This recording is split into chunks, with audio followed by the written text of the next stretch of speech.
देखो यार, सच आपको फ्रेंकली एक चीज़ बताता हूँ, जब मैं वहाँ था तो मुझे लगता था बड़ा आसान होता होगा ये सब चीज़ें, पर सच बताओ ऐसा नहीं होता यार। यहाँ अलग ही माहौल है। जब मैं वहाँ था तो लोग मुझसे कहते थे अलग ही नशा है, अलग ही नशा। मुझे लगता भी हाँ यार, यहाँ सच में स्टेज का ऑरा ही अलग है यार, अलग, सच में अलग नशा है। फिर चलो इंट्रोडक्शन कर लेते हैं क्योंकि यार बहुत टाइम जाता है। अच्छा सॉरी, इंट्रोडक्शन मुझे ही देना है। मैं वहाँ से स्टार्ट कर रहा था। वैसे मैं नर्वस नहीं हूँ, गलत मत समझना। नर्वस होता तो मेरा हाथ काँप रहा होता जो पॉकेट में है अभी। इंट्रोडक्शन दे देता हूँ चलो अपना। मेरा नाम अर्पित शंकर है। घंटा ही फर्क पड़ता है वैसे तो, देखो कोई इंटरेस्ट भी किसी को नहीं आया। और वैसे आएगा भी क्यों? क्योंकि बहुत ही कम लोग हैं जो मुझे जानते हैं यहाँ, बट बहुत ऐसे लोग हैं यहाँ जो मुझे नहीं जानते हैं। बट आई एम श्योर आप एक बंदे को पक्का जानते होंगे, अजय नागर को। कैरी मिनाटी अपना, उसको तो सब जानते हैं। नहीं, मेरा उससे कोई रिलेशन नहीं है। वो तो मैं बस चेक कर रहा था कि गाली दे सकता हूँ या नहीं यहाँ। लग तो राय दे सकता हूँ। एक बंदा और है उसके अलावा जिसको आप सब जानते हो, और वो यही है, ये बैठा है कैमरे के पीछे। तो मैं अपना इंट्रोडक्शन इसके रेफरेंस से दूंगा। मैं और अतुल बैचमेट्स हैं। इंटरेस्ट आना थोड़ा सा है ना? देखा, ये तो देखो आप। हमारी ब्रांचेस अलग थी। ये CSIT वाला बंदा है, लड़कियों से घिरा हुआ रहता था, मतलब मैं कोर इलेक्ट्रिकल वाला बंदा। हमारा कोई मेल नहीं था वैसे। और जनरली आपने नोटिस किया होगा कि across the branches, across the section, मतलब दोस्ती होती भी नहीं है बीटेक में, बहुत टफ होता है। बट हमारी हो गई because of A common friend. बहुत अच्छी लड़की थी वो, सुंदर भी थी। मैं लड़की के बारे में कोई बात नहीं करूंगा आज तो नहीं फिलहाल। अब देखो बात यह है, जब मिल गए, दोस्ती हो गई हमारी, तो फिर हम रेगुलर मिलने लगे। हमने फिर बातें भी बहुत शेयर की, स्टोरी शेयर की। इनफैक्ट हमने कॉलेज में साथ एंकरिंग भी की एक बार, होस्ट किया अध्यक्ष। वैसे मेरे इंट्रोडक्शन देखो मतलब नहीं है, बट मैं फिर भी बता रहा हूं ये कहने के लिए कि वी आर क्लोज फ्रेंड्स। सब अपने क्लोज फ्रेंड से क्या चाहते हो आप लोग? सब बताओ कि भाई तू फेक मत बन, जो तेरे दिल में है ना वो मुंह से बक दे, बस यही तो चाहते हैं क्लोज फ्रेंड से। ये तो कोई नहीं चाहेगा कि भाई जो सामने हो पीठ पीछे कुछ और हो। उसके लिए तो बाकी रिलेशन है लाइफ में। ऑफिस में बॉस है, कलीग्स हैं, घर पे बहन है, बहुत रिलेशन है। बट हम सच्चे दोस्त से क्या चाहते हैं? अपने क्लोज फ्रेंड से कि भाई तू जैसा तू अंदर है ना वैसे बाहर रहे, मतलब जो तेरे दिल में मुझे बक दे। इसने भी वही किया। जो दिल में इसके रकम आई इसने मुझसे मांग ली यहाँ आने की। ये बदतमीज नहीं है, नहीं बदतमीज नहीं कहोगे इसे आप। क्लोज फ्रेंड्स, क्लोज फ्रेंड्स हैं हम। तो बस मैं ये कहूँगा कि आई थिंक आप मेरे जोक्स को ना थोड़ा सीरियस लोगे। थोड़ा इंट्रोडक्शन के लिए मुझे लगा बता देना चाहिए। और देखो ऐसा नहीं है कि पैसे मुझे बुरा है, मुझे को बुरा नहीं लगता इन चीज़ों का। मैं मानता हूँ, क्योंकि देखो मैं पर्सनली अपनी बताऊँ ओपिनियन, मैं मानता हूँ क्योंकि लाइफ में चेंजेस आते हैं यार। अब आप कॉलेज स्टूडेंट तो रहे नहीं हो, अब आप ग्रो कर चुके हो, आपकी शादी हो गई है, आपके बच्चा हो चुका है, तो जिम्मेदारी बढ़ गई है, तो लाइफ में चेंजेस आते हैं। मेरे भी आए थे, मुझे पता नहीं चल रहे थे बस। मेरे बड़े बुजुर्ग आए मेरे पास, बोले बेटा शादी कर ले, शादी कर ले। एक तो देखो ऐसा नहीं है, मैं आपको हंसाने के साथ साथ ना ज्ञान की बात भी बताऊंगा। बाबा लोग भी तो यही कर रहे हैं, मिक्स ही चल रहा है आजकल सब। वो हमारी फील्ड में आने की कोशिश कर रहे हैं, हम उनके फील्ड में जाएंगे, फिर हम भी ज्ञान की बात बताएंगे। तो ज्ञान नंबर 1, बड़े बुजुर्ग आपसे जो भी कहें वही समझना, अननेसेसरी अपने दिमाग मत लगाने लगना। अगर वो जो समझा रहे हैं आपकी समझ में नहीं आ रहा तो आप चूती हो, वो नहीं। उन्होंने तो समझा दिया। मेरे बड़े बुजुर्ग मेरे पास आए, बोले बेटा शादी कर ले, लाइफ में चेंज आएगा, शादी कर ले, लाइफ में चेंज आएगा। मैं मन में सोच रहा पहले तो किसको चाहिए चेंज है, बढ़िया तो चल रही है लाइफ। 2 बजे तक दारू पी रहे हैं, सुबह लेट उठ रहे हैं, ऑफिस में गाली भी खा रहे हैं, पर बुरा ही लगता था, कोई इज्जत नहीं थी तब तक। शादी का प्रेशर, चलो शादी कर ली, बट मुझे कोई चेंज फील नहीं हुआ। सब बढ़िया चल रहा है, नॉर्मल है, नाक से सांस ले रहा हूँ, बढ़िया चल रहा है। बड़े बुजुर्ग दोबारा आए कि बेटा बच्चा कर ले, लाइफ में चेंज आएगा, बच्चा कर ले, चेंज आएगा। मैंने कहा इधर तो सुनो पहले। मैंने कहा आप कहते थे शादी कर ले, शादी कर ले, लाइफ में चेंज आएगा। मेरे कोई चेंज नहीं आया, बढ़िया चल रहा है, दिल चल रहा है, अभी सब ठीक है। कह रहे नहीं नहीं, तुझे पता नहीं चला चेंज आया है, बच्चा कर ले, तुझे पक्का पता चलेगा, कर ले बच्चा कर ले प्लीज़। तो भाई अब ईश्वर की ऐसी कृपा रही, बड़े बुजुर्गों का आशीर्वाद रहा कि मैं उस दिन घर पे ब्लैक लेवल ला पाया। अब देखो फिर ज्ञान नंबर 2, मैं ऐसा नहीं कि हंसाऊंगा, नहीं ऐसा नहीं हूं मैं। ज्ञान नंबर 2 यह है कि आप कभी भी लाइफ में नोटिस करना, जितनी भी गॉड लिविंग थिंग्स होती हैं जिनके पास एक्चुअल में पावर्स हैं, वो कभी आपकी डायरेक्टली हेल्प नहीं करेंगे, वो घुमा फिरा के आपकी हेल्प करती हैं। मेरे साथ भी यही हुआ, ईश्वर की कृपा रही, बुजुर्ग का आशीर्वाद था कि ब्लैक लेवल घर पे आ गई, यहाँ पैक बने और मैं बाप बन गया।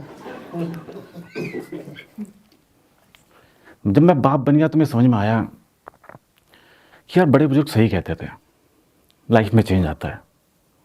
देखो मेरी लाइफ में तो चेंज आया, क्योंकि बने नोट तो सारे मेरे खर्च हो गए, अब कुछ नहीं बचा मेरी लाइफ में, सब चेंज बचा है। अब तो कोई मुझसे कहता है कभी आकर कि अर्पित एक काम कर ले, लाइफ में चेंज आएगा, मैं कहता मुझे ज़रूरत नहीं है, ऐसे कर देता हूँ जेब से निकाल के, तुझे ज़रूरत है तू ले जा, you should also feel some change.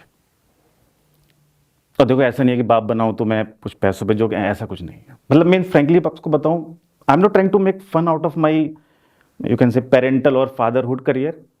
मुझे इस खर्चे से भी कोई इशू नहीं है। इनफैक्ट मेरा बच्चा अभी 1 साल का हो जाएगा जुलाई में, तो मैं प्लान कर रहा हूँ उसका बर्थडे सेलिब्रेट करने का, जिसमें 100-150 लोग बुलाते हैं, दारू वारू पी के डांस, डीजे पे डांस वांस।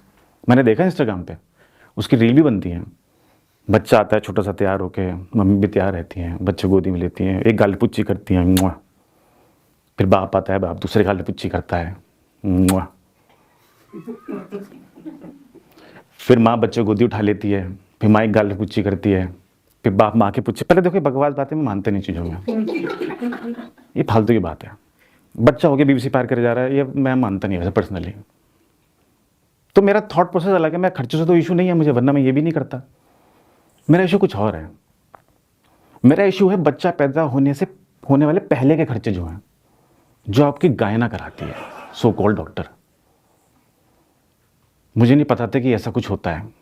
एक तो देखो आपको अच्छी गायना मिल जाए, मैं मानता नहीं।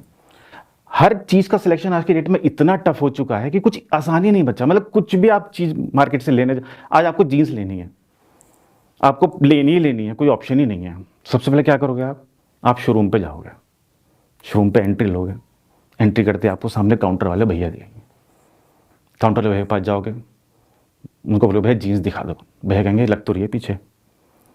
तो आप जीन्स देखते हो और अपनी फैंटेसी का यूज़ करके कोई भी जीन्स उठा लेते हो।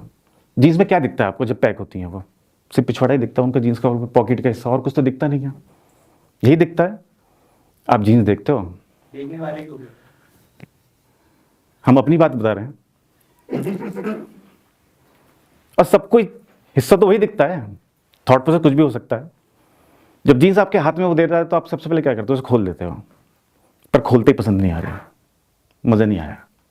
फिर आप दूसरी जीन्स देखते हो, वो देखते हो ये अच्छी है, उठा दो। फिर वो भैया काउंटर भैया आपको जीन्स देते हैं, आप जीन्स खोल देते हो, इस बार पसंद आई, अच्छी लग रही है।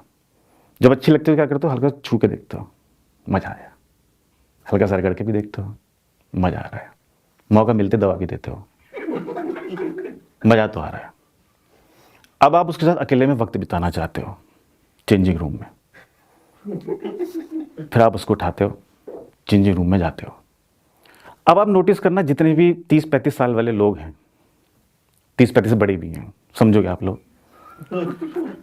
अपन को कुछ परफेक्ट नहीं चाहिए, अपन को एक्सट्रीम भी नहीं चाहिए, ना इधर ना उधर, मॉडरेट में रहने वाले लोग हैं। तो हम लोग क्या सोचते हैं सबसे पहले, बहुत ज़्यादा टाइट तो नहीं है, अरे यही तो सोचते हैं,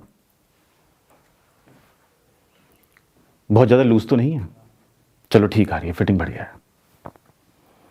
फिर हम पोजीशन चेंज करके देखते हैं, पैर उठा के बढ़िया है जीन्स, फिर ये पैर बहुत बढ़िया। कुछ लोग तो बैठ के भी देख लेते हैं, मज़ा आ गया, बहुत बढ़िया, क्या बात है। आप पूरा फिजिकल हो चुके हो जीन्स के साथ, बट आपको फिर भी फील नहीं आ रहा बिल्कुल भी।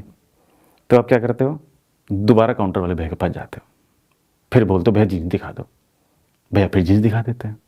ऐसे करते करते आप शोरूम की सारी जीन्स ट्राई कर लेते हो, बट आपको कोई जीन्स पसंद ही नहीं आ रही। फिर आप दूसरा शोरूम जाते हो, फिर काउंटर वाले भैया पकड़ते हो और सारा प्रोसेस दोबारा करते हो। आई मीन ऐसी तो हम सिलेक्शन करते हैं, एक नहीं, दूसरी जगह नहीं, तीसरी जगह, ऐसे तो सिलेक्शन किया जाता है, करेक्ट ना? ऐसे मैंने गायना सेलेक्ट की थी,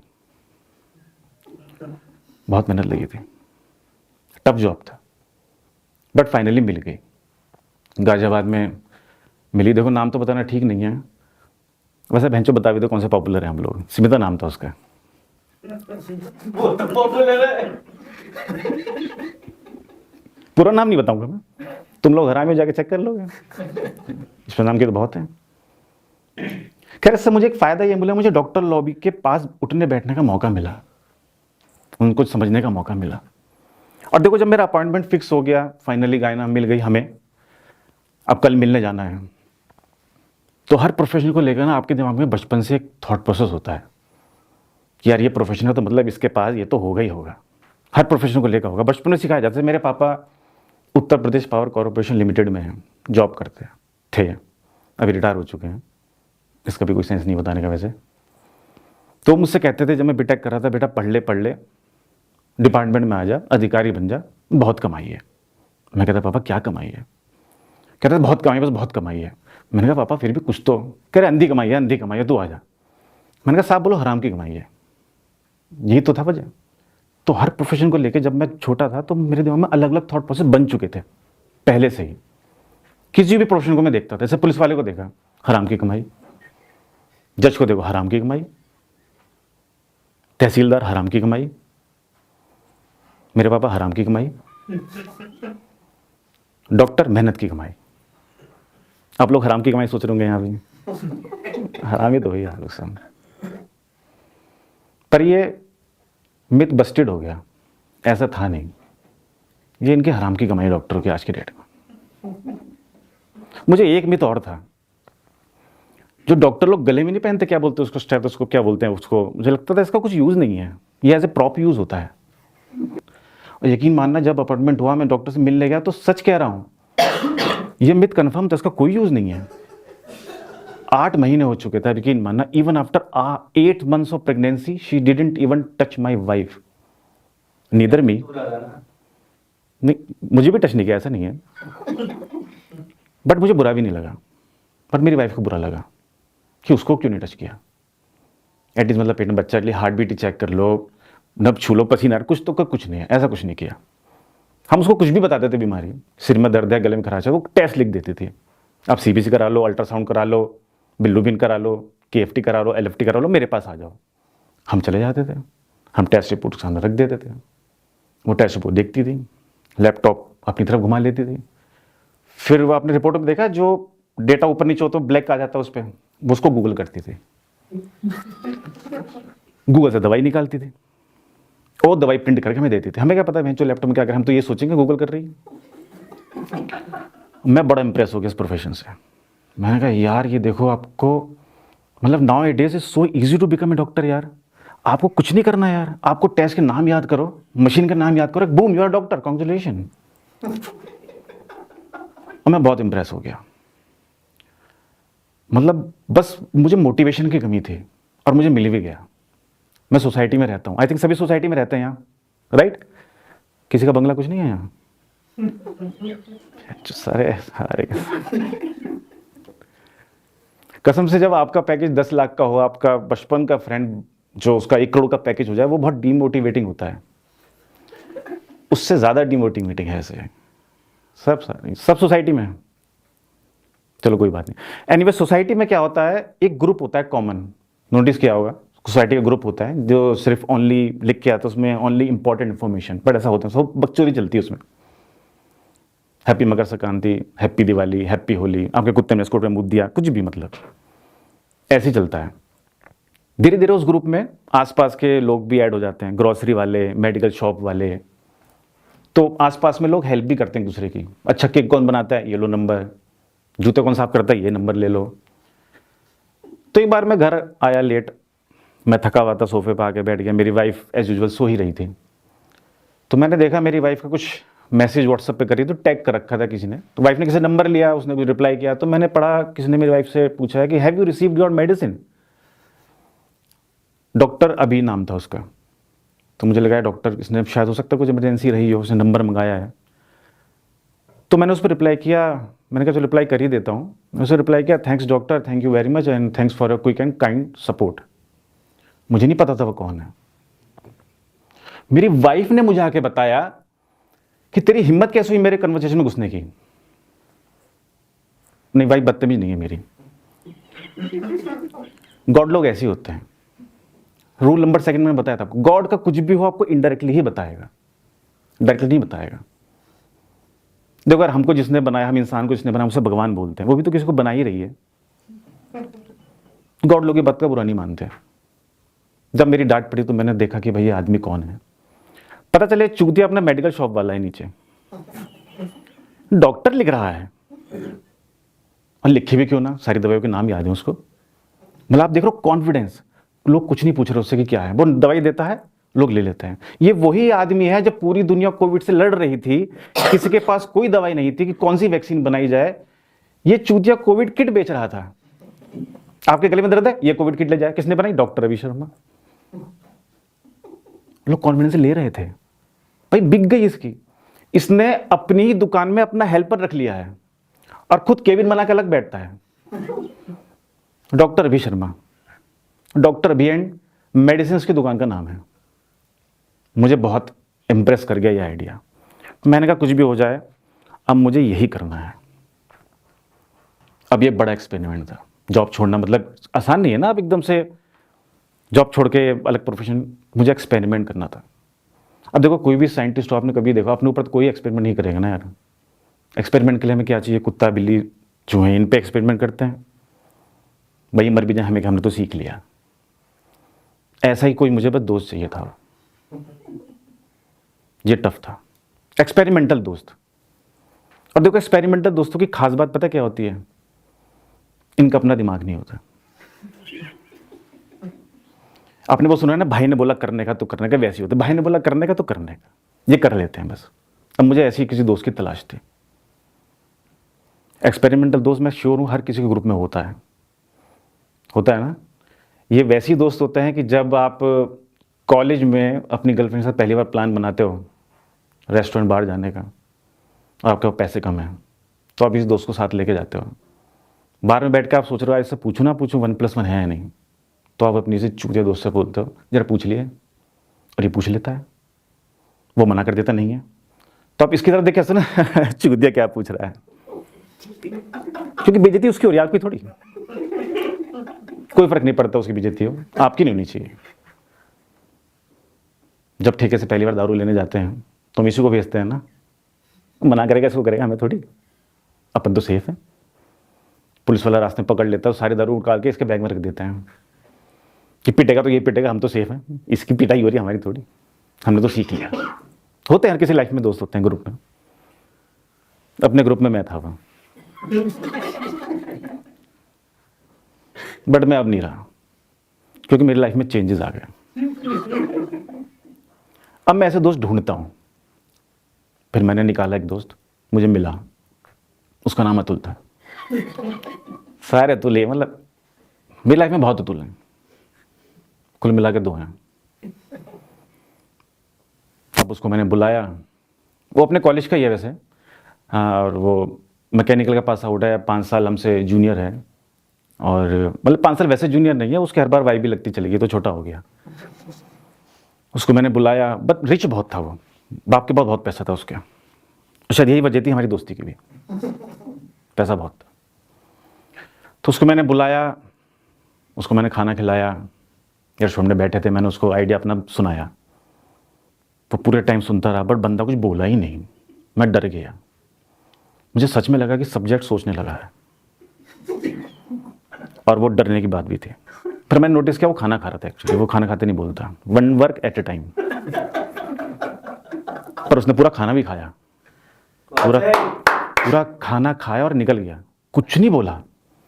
मुझे सच में डर गया, मैंने कहा ये सब्जेक्ट मेरे किसी काम का नहीं रहा, मुझे कोई और ढूंढना पड़ेगा। बट मैं गलत, तो उसका अगले दिन कॉल आया, और यकीन मानना वो बहुत इंप्रेस हो गया, बहुत ज़्यादा, मेरे से भी ज़्यादा। उसने कहा ये तो करना ही है अर्पित भाई। मैंने कहा ठीक है करते हैं, सब्जेक्ट खुद तैयार था। तो देखो, हमने एक रूल बनाया, हमने बेसिकली 3 रूल बनाए। हमने क्या कहा, नाभि से ऊपर जो भी दर्द हो एक टेस्ट, नाभि से नीचे के जो टेस्ट हैं अलग बीमारी। डॉक्टर तो है नहीं, भैंस 2 ही पार्ट में बांट पाएंगे हम, प्रॉपर डॉक्टर थोड़ी हैं, फेक ही तो हैं। दूसरा हमने रूल ये बनाया कि कोई पेशेंट आपके पास आता है और बहुत ज़्यादा चेंचे पेपे करता है कि नहीं ये भी बताओ, तो उसको एक टेस्ट एक्स्ट्रा बता दो, जब तू भी खुश रहे, करा के आ। तीसरा, कोई क्रिटिकल कंडीशन आती है अगर जो आपके बस की नहीं है तो उसे रेफर कर दो। रेफर कहाँ करोगे, गूगल पे चेक मारो, बहन सब मिलते हैं, एम्स का कोई भी डॉक्टर मिल जाएगा, नाम लेटर पे नाम छाप कर दो रेफर, देखी जाएगी, वहां जाकर पता चलेगा ना किसने रेफर किया, हमें क्या पता, हम तो कर दिया। 3 रूल डिसाइड कर लिए, उद्घाटन कर दिया, बड़ा चल रहा है क्लिनिक, गेट नोएडा में ओपन किया था उसने, सब बढ़िया चल रहा था। पर देखो, एक मैंने आपको पहले भी ज्ञान की बात बताई थी, बुजुर्गों की बात को ना हमेशा ध्यान से सुनना चाहिए। मतलब ये नहीं कि अपना दिमाग चला रहे हो, जो बोला वही सुनो। वो चूतिया टेस्ट मिक्स कर देता था, जो टेस्ट ऊपर का तो नीचे बताने लगा,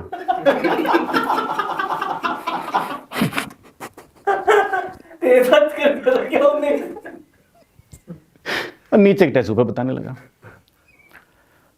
बट उसका क्लिनिक सही चल रहा था क्योंकि गेट नोएडा में था, कोई दिक्कत नहीं आ रही थी, बढ़िया चल रहा था, सब बढ़िया। अब देखो, रूल ये था कि हम सबको क्या लगता है, अच्छा, कि कोई भी आपके शरीर में बीमारी, जैसे फॉर एग्जांपल मुझे फुंसी हो गई कंधे पर, तो मुझे पहले पेन होगा, फिर फुंसी पक जाएगी, हो सकता है मैं टेस्ट कराऊं ब्लड और उसमें पस सेल्स आ जाए, तो मतलब मुझे पहले पेन हुआ, मेरी शरीर में पहले बीमारी आई, फिर रिपोर्ट में आई। ऐसे सब मानते हैं, आपकी किडनी में कुछ प्रॉब्लम है, हार्ट में प्रॉब्लम है, तो पहले आपकी बॉडी में पेन शुरू हो जाता है, आपको पता चलता है, फिर आप उसकी टेस्ट कराते हो और उसमें आ जाता है। नॉर्मली सब यही बिलीव करते हैं ना, वो नहीं करता था ये। वो टेस्ट में इतना घुस चुका था, दिन भर test test test test report test, इतना घुस चुका था, उसको लगता था कि आपके शरीर में कोई भी बीमारी हो पहले रिपोर्ट में आती है, शरीर में बाद में। वो उस पर यकीन करने लगा, बहुत गंदा। पर वो फंस गया। एक दिन उसका पेशेंट आ गया, उसका पैर ही कट गया था, और डॉक्टर साहब पैर कट गया है, कोई बात नहीं, आप बिल्लुबिन कराइए, सीपीटी कराइए, आप केएफटी कराइए, एलएफटी कराइए और फिर आइए। अरे डॉक्टर साहब पैर कट चुका है, दवाई, अरे यार आप बहुत परेशान, एक काम करिए सीमेंट टेस्ट और करा लीजिए। उसके साथ के आदमी भी परेशान थे। अब आप देखो कॉन्फिडेंस आपको कहां से कहां लेके जाता है। वो टेस्ट रिपोर्ट पे बहुत बिलीव करता था, इतना बिलीव करता था कि उल्टा उसने पेशेंट के और साथ के लोगों को डांट दिया, डॉक्टर तुम हो कि मैं हूं, पढ़ लिख के मैं बनाऊंगा तुम बने हो। और सब चुप हो गए, कह रहा डॉक्टर तो सच में यही है यार, हम तो नहीं है, उनको क्या पता हम फेक। और सबने मान लिया, डॉक्टर इतने कॉन्फिडेंस से बोल रहा है, टेस्ट रिपोर्ट कराएं तो करा लेना, तू क्यों रो रहा है यार। सब बढ़िया था। तो सच बताऊं, देखो यार, सब्जेक्ट अभी तक भी ना पिटा नहीं था, अभी तक भी वो जिंदा था। पर चूते जाते हुए कमेंट कर रहा है उसको, भाई लंगड़ा के को चल रहा है, सीधा चल, रिपोर्ट नहीं आई तेरी अभी तक।